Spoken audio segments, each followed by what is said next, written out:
नमस्कार, मैं हूं अशोक पटवा और आज हम मॉडर्न हिस्ट्री में देखेंगे 1800 के बाद की वो सारी की सारी महत्वपूर्ण घटनाएं, वो सारे के सारे इम्पोर्टेंट फैक्ट जो सभी परीक्षाओं में अक्सर पूछे जाते हैं और भविष्य में पूछे भी जाएंगे। सवाल इन घटनाओं का नहीं, मैं छाप तो दिया हूँ यहाँ पर सारे फैक्ट भी। समस्या इनको याद करने को लेकर होती है। कहने का मतलब ये है कि इतिहास को पढ़ना तो बहुत आसान है, लेकिन इतिहास को याद करना बहुत कठिन।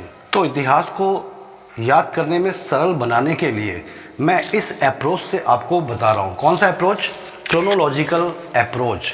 कहने का मतलब ये है कि हम आधुनिक भारत को, विशेष रूप से मॉडर्न हिस्ट्री की बात करें तो जहाँ पर बहुत सारे फैक्ट, बहुत सारे डेट होते हैं, इन सबको जब हम याद करते हैं तो ये सारी की सारी बातें हमारे दिमाग में खिचड़ी की तरह बैठती हैं, हौच पौच हो जाती हैं।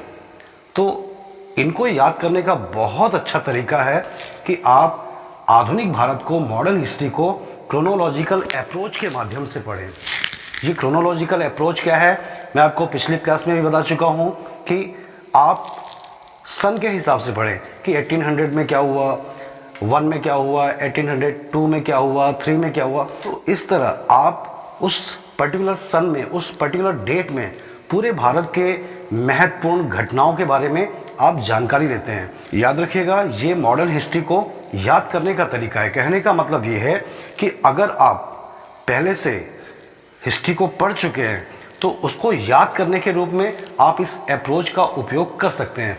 लेकिन अगर आप पढ़े नहीं हैं, आप सोचे शुरू से इस अप्रोच के माध्यम से इतिहास को पढ़े तो कुछ भी समझ नहीं आएगा। तो हम मॉडर्न हिस्ट्री को इस अप्रोच के माध्यम से आज करेंगे 1800 के बाद की घटनाएं। आपको क्या करना है? आपको ये करना है कि वीडियो के साथ साथ आप अपने हाथ में एक नोटबुक भी रखें, एक पेन भी रखें और वीडियो देखने के साथ साथ आप जो भी महत्वपूर्ण बातें मैं बता रहा हूँ उसको शॉर्ट में नोट करते चलें। और जब पूरा हो जाए तो आप एक काम करिए कि जो भी आपने नोट किया है उसको एक बार अच्छे से पढ़ लीजिए। बस उसको रखिए और बिना देखे लिखना चालू कर दीजिए। जो आपने वीडियो में देखा है, जो आपने सुना है, जो लिखा है, उनको बिना देखे 1800 में ये हुआ, 1802 में ये हुआ, 3 में ये हुआ, 4 में, आप ऐसा लिखना चालू कर दीजिए। आप देखिए, लिखते लिखते ही ये सारी की सारी घटनाएं आपके दिल और दिमाग में एकदम बैठ जाएंगी, बिल्कुल याद हो जाएंगी। तो हम आज की क्लासेस शुरू करें 1800 के बाद की वो सारी की सारी महत्वपूर्ण घटनाएं। उनमें सबसे पहली घटना है बसीन की संधि 1802 में। 1802 की जो बसीन की संधि है ये इसलिए इम्पॉर्टेंट है क्योंकि पेशवा के द्वारा अंग्रेजों की सर्वोच्चता को स्वीकार कर लिया गया। कहने का मतलब ब्रिटिश शासन में जो सहायक संधि प्रणाली लाई गई थी उसको पेशवा के द्वारा स्वीकार कर लिया गया। बसीन की संधि 1802 में। पेशवा कौन थे? बाजीराव द्वितीय। और ये बहुत दुष्ट टाइप के व्यक्ति थे। ये सिंधिया को होलकर को भोसले से आपस में लड़ाने का काम करते थे। इसी बीच क्या हुआ कि जसवंत राव होलकर के भाई की हत्या हो गई और जसवंत राव होलकर को पूरा यकीन था कि इस हत्या के पीछे पेशवा बाजीराव द्वितीय का हाथ है। तो जसवंत राव होलकर की सेना ने क्या किया? पेशवा के ऊपर आक्रमण कर दिया। पेशवा प्लस सिंधिया दोनों की सेनाओं को जसवंत राव होलकर की सेना ने न केवल पराजित किया बल्कि पूना को भी जीत लिया। बाजीराव द्वितीय पेशवा जो थे उनको पूना छोड़ के भागना पड़ा और अंग्रेजों की शरण में चले गए और 1802 की बसीन की संधि करने के लिए मजबूर हो गए और अंग्रेजों की अधीनता को स्वीकार कर लिया। 1802 बसीन की संधि। इसके बाद हम अगला देखें 1803। 1803 में क्या हुआ? 1803 में देख रहे हैं द्वितीय आंग्ल मराठा युद्ध। पहला आंग्ल मराठा युद्ध तो 1776 में हुआ था। ये दूसरा अंग्रेज मराठा युद्ध आखिर क्यों हुआ? क्योंकि बाजीराव द्वितीय ने अंग्रेजों की सर्वोच्चता या अधीनता को स्वीकार कर लिया था। इससे क्या हुआ कि सिंधिया भी, होलकर भी, भोसले भी, जो उनके क्षत्रप थे, वो बिल्कुल नाखुश थे। इस कारण इन क्षत्रपों ने क्या किया? अंग्रेजों के खिलाफ युद्ध का बिगुल बजा दिया और उसी का परिणाम था द्वितीय आंग्ल मराठा युद्ध। कब हुआ था? 1803 से लेकर 5 तक चला और इस युद्ध में अंग्रेजों से मराठे निर्णायक रूप से पराजित हो गए। इसके बाद हम अगली घटना देखें 1804 में हम क्या देखते हैं कि शाह आलम जो कि उस समय के मुगल बादशाह थे, उन्होंने अंग्रेजों की पेंशन को स्वीकार कर लिया। आप अच्छी तरह याद रखिएगा कौन सा मुगल बादशाह अंग्रेजों की पेंशन को सबसे पहले स्वीकार किया। शाह आलम द्वितीय, ये पहले मुगल बादशाह थे जिन्होंने ऐसा किया। इसके बाद हम अगली घटना देखें 1805 की वेलाटम्पी का विद्रोह। ये वेलाटम्पी का विद्रोह 1805 एक्चुअल में क्या था, ट्रावनकोर रियासत थी। कहाँ पर, केरल और उसके आसपास के एरिया में। तो वहाँ के राजा ने अंग्रेजों की सहायक संधि प्रणाली को स्वीकार कर लिया। इससे ट्रावनकोर राज्य का जो दीवान था वो बड़ा नाखुश हुआ और उसने तय कर लिया कि वो इस संधि को स्वीकार नहीं करेगा। तो उस दीवान का नाम था वेलाटम्पी, उसने विद्रोह कर दिया। हालांकि इस विद्रोह को दबा दिया गया। आप याद रखिएगा वेलाटम्पी का विद्रोह कब हुआ था, 1805 में। इसके बाद हम देखें कि इसी के बीच क्या हुआ कि लॉर्ड वेलेस्ली को वापस बुला लिया गया और भारत में अगले गवर्नर के रूप में लॉर्ड कॉर्नवालिस को दोबारा नियुक्त किया गया। इसके पहले हम पिछली क्लास में देख चुके हैं कि 93 तक 1793 तक लॉर्ड कॉर्नवालिस थे। तो 1805 में इनको दोबारा गवर्नर के रूप में भारत भेजा गया और इसी समय लॉर्ड कॉर्नवालिस का निधन भी हो गया, उनकी मृत्यु भी हो गई। आप यहाँ अच्छी तरह याद रखिएगा कि एकमात्र गवर्नर जनरल लॉर्ड कॉर्नवालिस थे जिनकी समाधि भारत में है।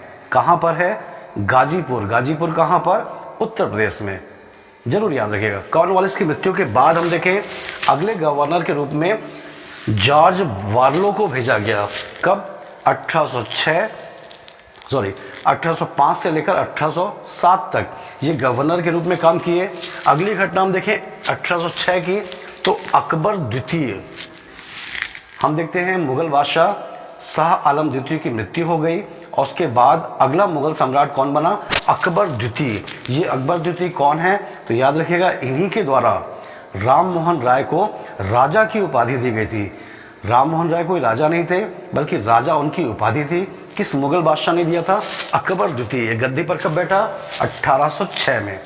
इसी बीच हम देखते हैं 1806 में वेल्लोर विद्रोह जो कि मद्रास प्रेसिडेंसी में था और यहाँ के सैनिकों ने, ब्रिटिश सेना के सैनिकों ने, भारतीय सैनिकों ने विद्रोह कर दिया। क्यों, क्योंकि उनको जातीय चिन्ह लगाने से अंग्रेजों ने मना कर दिया। वो टीका लगा नहीं सकते, वो कान में बाली नहीं पहन सकते, जो उनका जातीय और धार्मिक पहचान थी उससे उनको मना किया गया। तो उन सैनिकों ने ब्रिटिश सेना के खिलाफ विद्रोह कर दिया। याद रखिएगा ये ब्रिटिश सेना में पहला विद्रोह था भारतीयों के द्वारा, वेल्लोर विद्रोह 1806, जरूर याद रखिएगा, ठीक है। इसके बाद हम अगला देखें 1807 और 1807 में क्या हुआ, भारत में गवर्नर के रूप में कौन आए, लॉर्ड मेयो। और लॉर्ड मेयो का शासनकाल कब से कब तक, 1807 से लेकर 1813 तक, 1813 तक ये गवर्नर के रूप में काम किए। अगला हम देखें 7 के बाद अगली घटना 1809 और ये घटना है अमृतसर की संधि। ये अमृतसर की संधि किसके किसके बीच हुई थी, तो हम देखते हैं सिख राजा रणजीत सिंह और ब्रिटिश शासन के बीच हुई थी। ब्रिटिश शासन की ओर से एजेंट कौन थे, तो चार्ल्स मैटकॉफ और राजा रणजीत सिंह के बीच में इस बात को लेकर संधि हुई कि सतलज नदी दोनों के बीच की सीमा होगी। कहने का मतलब सतलज नदी के इस पार की भूमि राजा रणजीत सिंह की रहेगी और सतलज नदी के इस पार की भूमि जो है वो ब्रिटिश शासन में रहेगी। तो सतलज को अपनी सीमा मान लिया राजा रणजीत सिंह ने। याद रहेगा 1809 की अमृतसर संधि। इसके बाद हम देखें अगला कि लॉर्ड हेस्टिंग्स 1813 में भारत में गवर्नर बन के आए और उनका शासन कब से कब तक रहा, 1813 से लेकर 1823 तक 10 साल भारत में गवर्नर के रूप में उन्होंने काम किया।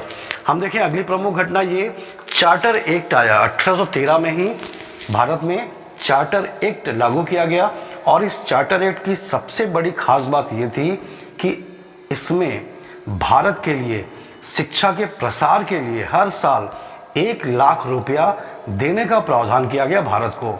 ठीक है। तो याद रखिएगा, भारत में पहली बार शिक्षा के प्रसार के लिए 1 लाख का प्रावधान कौन से अधिनियम के द्वारा किया गया?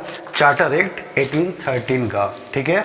और यहाँ पर ये भी याद रखिएगा कि ये पहली बार इस राशि के तहत अनुदान इस कॉलेज को दिया गया। तो याद रखिएगा, हिंदू कॉलेज आगे चल के लिखा हुआ है, ये हिंदू कॉलेज जिसके संस्थापक राजा राम मोहन राय थे, इसी हिंदू कॉलेज को पहली बार ये अनुदान दिया गया 1813 के चार्टर एक्ट के तहत, ठीक है। इसके बाद हम अगला देखें 1814 की घटना। तो 1814 की सबसे प्रमुख घटना ये है आंग्ल नेपाल युद्ध, और दोनों के बीच में 1814 से 1816 तक युद्ध चला। नेपाली बहुत बुरी तरह पराजित हुए और इस युद्ध का अंत हुआ सुगौली की संधि। सुगौली संधि 1816 में हुई।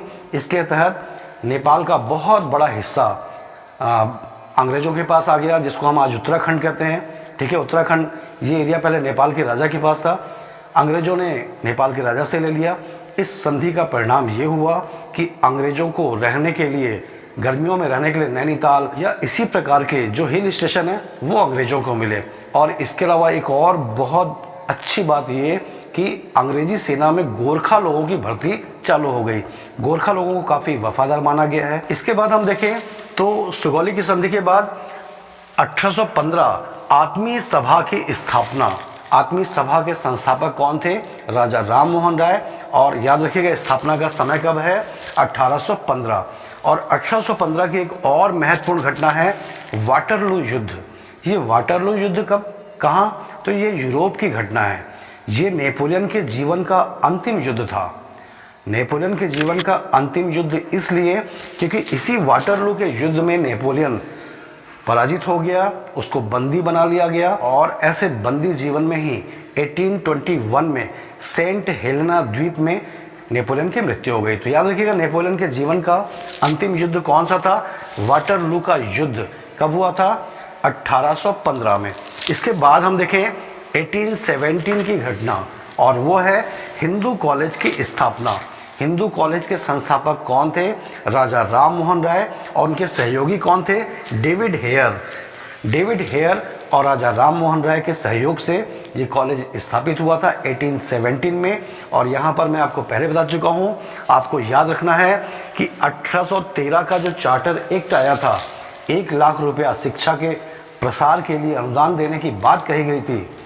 ये अनुदान उठाने वाला सबसे पहला कॉलेज कौन सा है? हिंदू कॉलेज। इसके बाद हम देखें 1818 में पिंडारियों का दमन। हम देखें लॉर्ड हेस्टिंग्स के शासनकाल की बहुत बड़ी घटना थी पिंडारियों का दमन करना। और ये पिंडारी थे कौन? ये पिंडारी अफगान लुटेरे थे, और इनके लूटपाट से अवध से लेकर हैदराबाद तक, मतलब पूरा मध्य भारत और पूरा पश्चिमी भारत बहुत परेशान था। लॉर्ड हेस्टिंग ने इसके लिए विशेष सेना का गठन किया। किसके नेतृत्व में? थॉमस हिस्सोप के नेतृत्व में। और इस सेना के द्वारा इन पिंडारियों को ढूंढ ढूंढ के या तो सुधार दिया गया या मार दिया गया। तो पिंडारियों का दमन किस गवर्नर जनरल के समय की प्रमुख घटना है? Lord Hastings. और किसको नियुक्त किया गया? थॉमस हिस्सोप को नियुक्त किया गया, ठीक है। इसके बाद हम देखें इसी 1818 में एक बहुत बड़ी घटना तृतीय आंग्ल मराठा युद्ध हुआ, और ये निर्णायक युद्ध था। क्यों? क्योंकि इस युद्ध में मराठे पूरी तरह पराजित हो गए और ब्रिटिश सरकार के अधीन पूरी तरह समर्पित हो गए।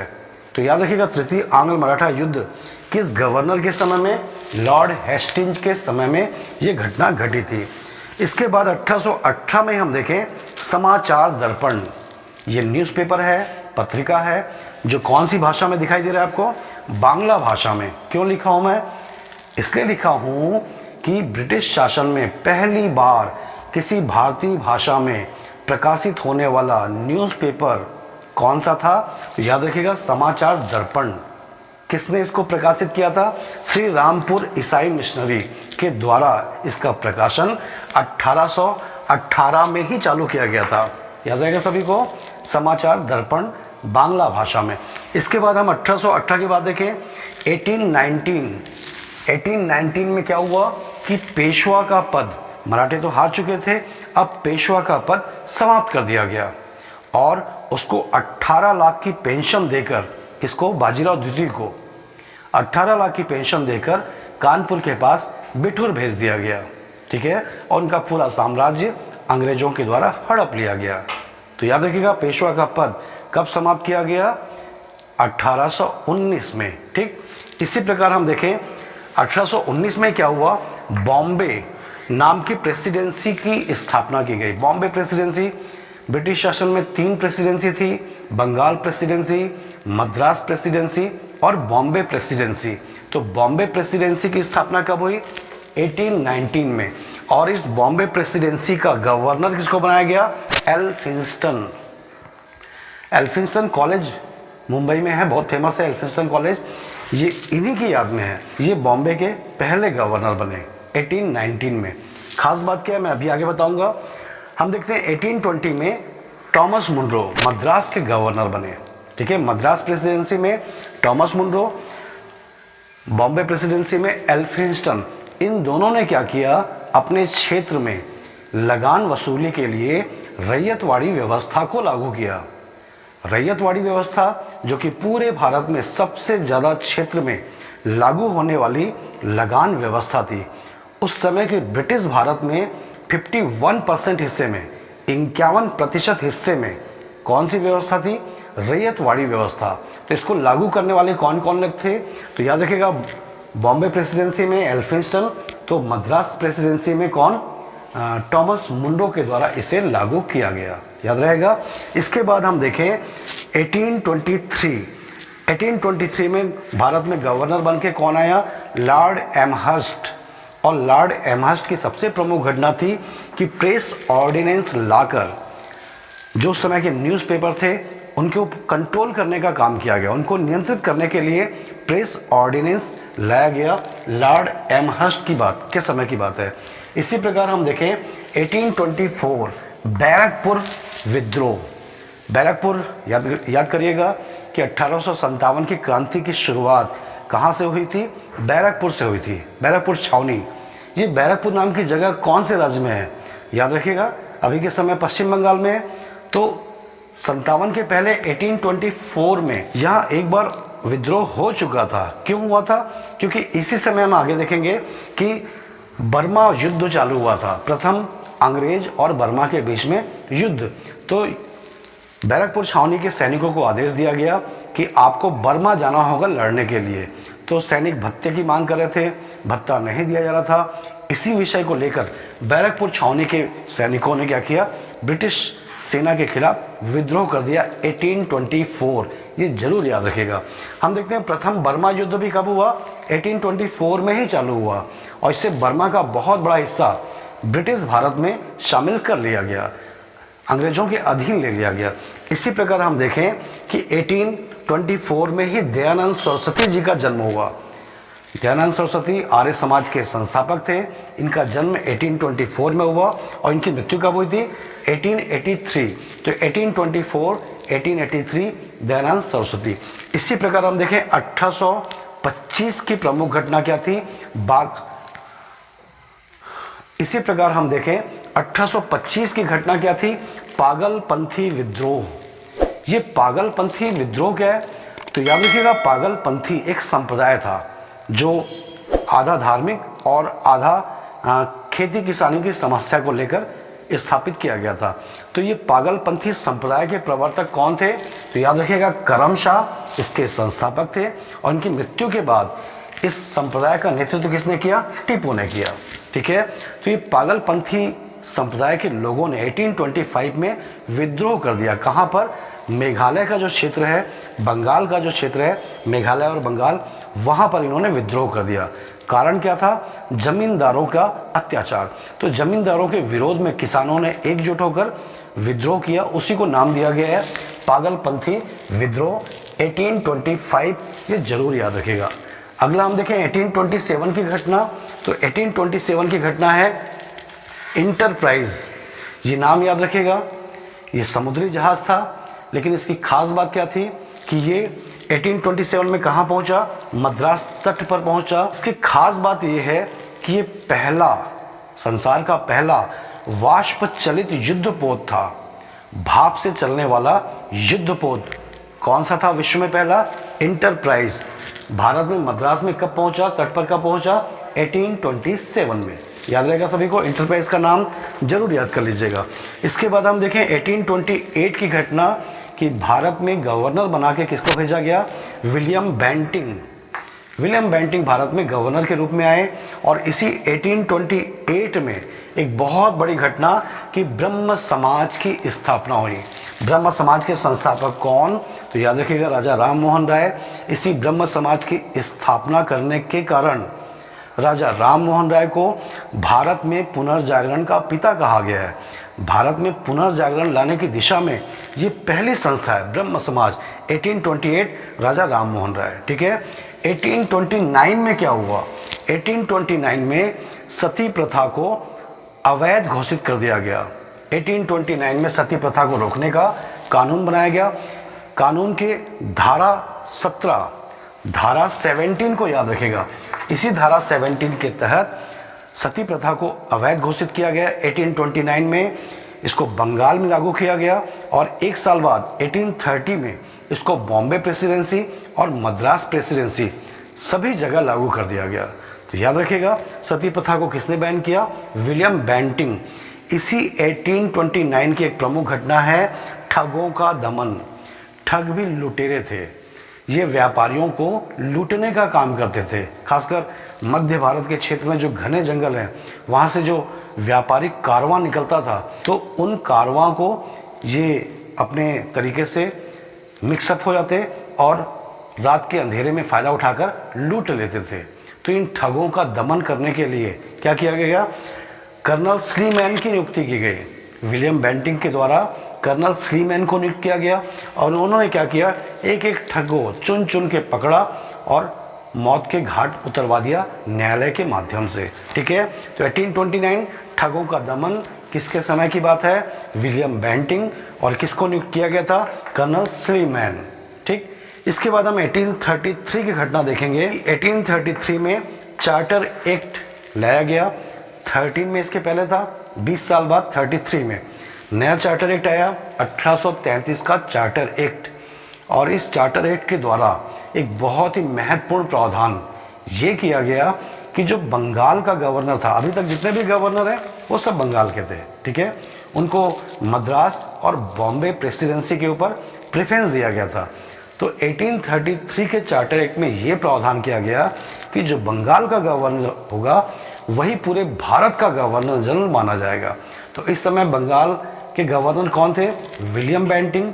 तो इसी अधिनियम के अनुसार भारत का प्रथम गवर्नर जनरल कौन कहलाया? William Bentinck. 1833 के चार्टर एक्ट के द्वारा।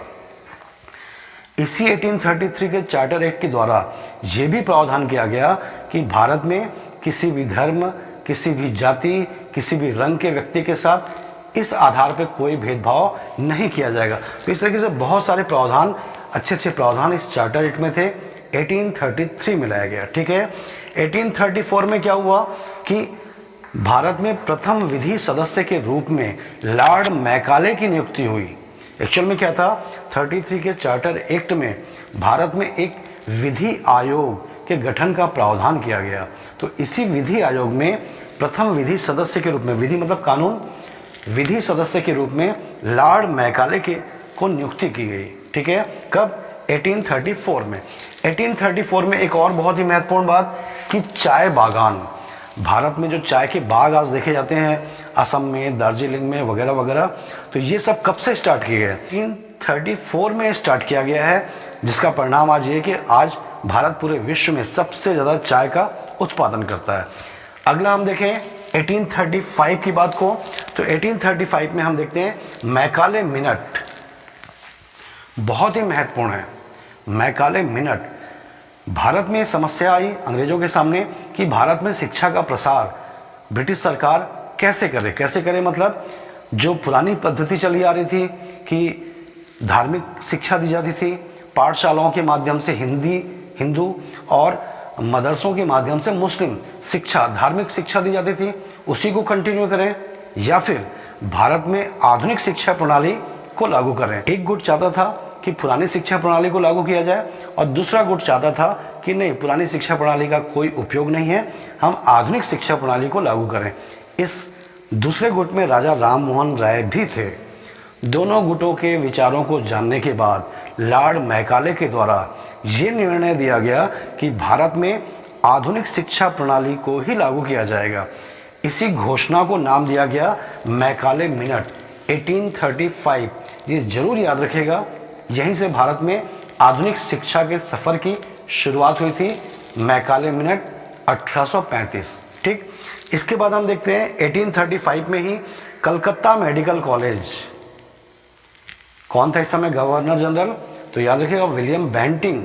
और ये कलकत्ता मेडिकल कॉलेज की खास बात क्या है कि ये भारत में स्थापित होने वाला पहला मेडिकल कॉलेज है। कौन सा? Calcutta medical college 1835। इसी प्रकार से हम देखते हैं कि विलियम बेंटिंग को वापस जाना पड़ा और उसके बदले में अगला गवर्नर काम चलाओ किसको नियुक्त किया गया? चार्ल्स मैटकॉफ को नियुक्त किया गया। और चार्ल्स मैटकॉफ के द्वारा प्रेस के ऊपर जितने भी रूल्स रेगुलेशन लागू किए गए थे उन सब रूल्स रेगुलेशन को हटा दिया गया। इसीलिए प्रेस का मुक्तिदाता किसे कहा गया है? तो याद रखिएगा चार्ल्स मैटकॉफ को भारत में प्रेस का मुक्तिदाता कहा गया है। इसके बाद हम देखें एक और महत्वपूर्ण घटना, सिक्का कंपनी के द्वारा, ईस्ट इंडिया कंपनी के द्वारा सिक्का छापना जारी करना चालू। वो तो इसके पहले से भी हो रहा था। इसके पहले तक ईस्ट इंडिया कंपनी के सिक्कों पर एक और मुगल बादशाह का नाम और चित्र हुआ करता था, ठीक है, और दूसरी ओर कंपनी का। तो पहली बार ऐसा हुआ कि ईस्ट इंडिया कंपनी ने ऐसे सिक्के चालू किए जिसमें मुगल बादशाह का कोई जिक्र नहीं, मतलब दोनों ओर, एक ओर ब्रिटिश झंडा और दूसरी ओर ईस्ट इंडिया कंपनी। ठीक, तो ये पहली बार ऐसा हुआ 1835 में। याद रखिए सभी को। 1836 हम देखते हैं भारत में गवर्नर के रूप में कौन है? Lord Auckland.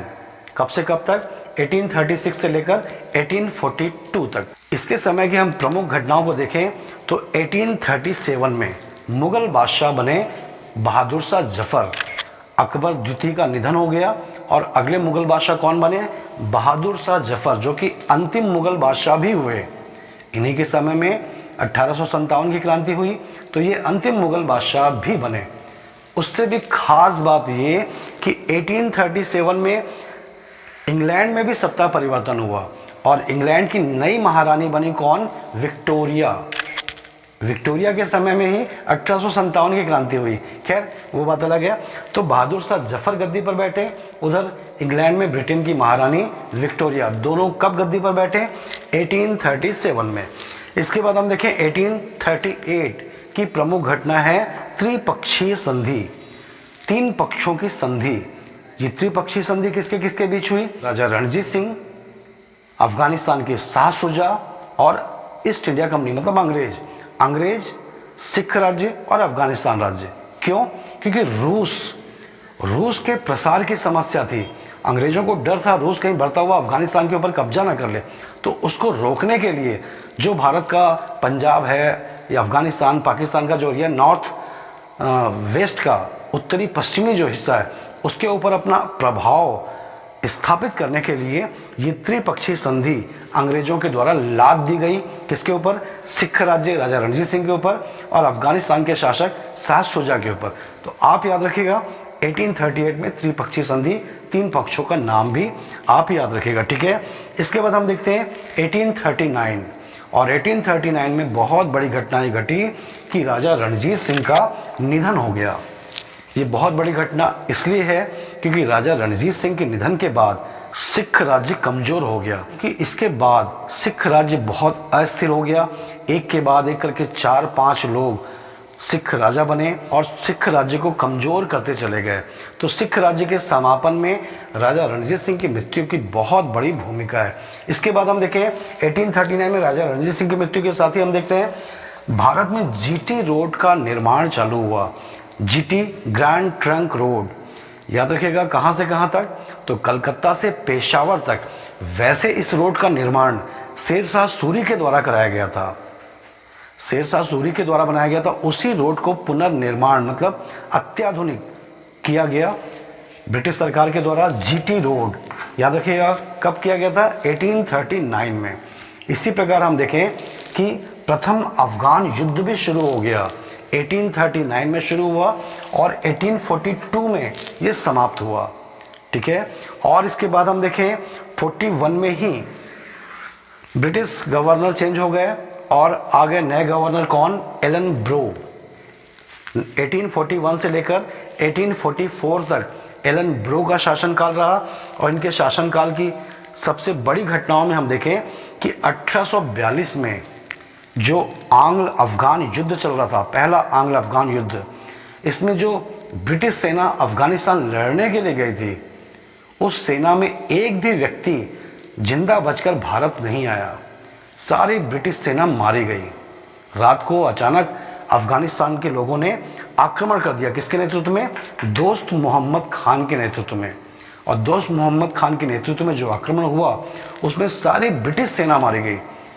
बहुत बड़ी घटना थी पूरे ब्रिटिश शासन और इतिहास के लिए। कब ये घटना घटी थी, 1842 में सारी ब्रिटिश सेना सफाया हो गई थी, ठीक। और हम देखें इसी एलन ब्रो के समय की एक और महत्वपूर्ण घटना, सिंध का विलय। सिंध को भारतीय क्षेत्र में ब्रिटिश शासन में शामिल कर लिया गया। कब, 1843। बहुत पूछा जाता है इसको एग्जाम में कि सिंध का विलय कब किया गया, तो याद रखिएगा 1843 में। किसके शासनकाल की घटना है, एलन ब्रो। इसके बाद हम देखें तो 43 के बाद अगली घटना 44 की, कि भारत में गवर्नर जनरल चेंज हो गया और अगले गवर्नर जनरल बनाया गया किसको, लॉर्ड हार्डिंग। इनका शासनकाल कब से कब तक, 44 से लेकर 48 तक चला। और इनके शासनकाल की खास बात ये कि सरकारी नौकरियों में अंग्रेजी में पढ़े लिखे भारतीयों को प्रवेश मिल गया। कहने का मतलब शासन ने घोषित किया गया कि जो भी भारतीय अंग्रेजी में पढ़े लिखे हैं उनको सरकारी नौकरी में प्रेफरेंस दिया जाएगा, उन्हीं को रखा जाएगा, ठीक।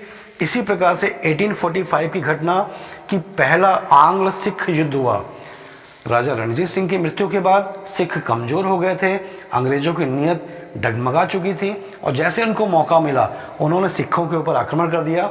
1845 में पहला युद्ध हुआ और इस युद्ध में सिख बहुत बुरी तरह पराजित कर दिए गए। 45 के बाद हम देखें 47 में रुड़की इंजीनियरिंग कॉलेज।